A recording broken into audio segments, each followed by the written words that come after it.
Assalamualaikum warahmatullahi wabarakatuh. Welcome back to my YouTube channel Kecil Ceria guys. Okay, so hari ni aku nak kongsi satu video berkenaan dengan Honda RS150. Okay, video ni aku buat bukan nak kecam, bukan nak mengata, bukan nak mengutuk, tidak. Tapi video ni sekadar pengajaran. Dan sebelum aku buat video ni, aku ada minta izin dengan owner untuk sharekan apa yang terjadi dengan motor dia ni dekat korang semua. So korang kena tengok video ni sampai habis. Yang mana belum follow aku punya YouTube channel, minta tolong like, share, subscribe supaya aku boleh update video-video dan aku boleh bertambah semangat lagi untuk membuat konten berkenaan dengan Honda RS ni. Tak kisahlah RS ke RS ke CBR ke apa ke, tapi jom kita layan.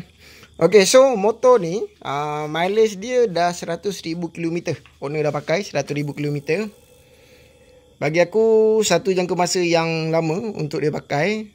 Tapi tidak bernasib baik kerana motor dia mengalami masalah problem enjin dia berkocak. So bila aku dah buka dia punya head block, aku dapati dia punya head dengan block problem lah. Tengok dekat sini. Ni dia punya head. Head dia dah nampak tu. Dah makan. Tu abu-abu besi. Cam dia dah cala. Mana tu cam dia? Cam dia dah bercalaran ni. Okay. Cam holder dia pun cala. So apa masalah dia kat sini? Motor dia minyak hitam tak naik ya. So minyak hitam tak naik. Biasa ada beberapa hal. Sama ada apa?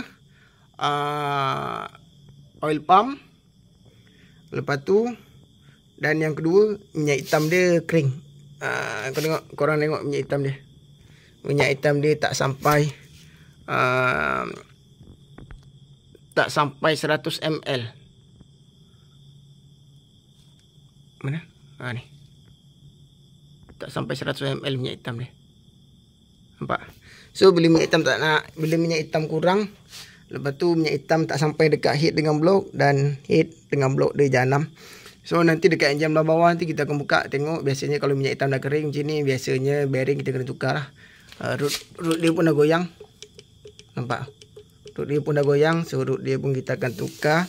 So pengajaran untuk korang semua, korang kena jaga minyak hitam. Pakai minyak hitam original. Beli minyak hitam dekat petrol pump. Dan kena kerap tukar minyak hitam lah. Korang jangan biasakan tukar minyak hitam tu lambat. Bila korang lambat tukar minyak hitam, so nanti dia akan jadi masalah pada kenderaan korang.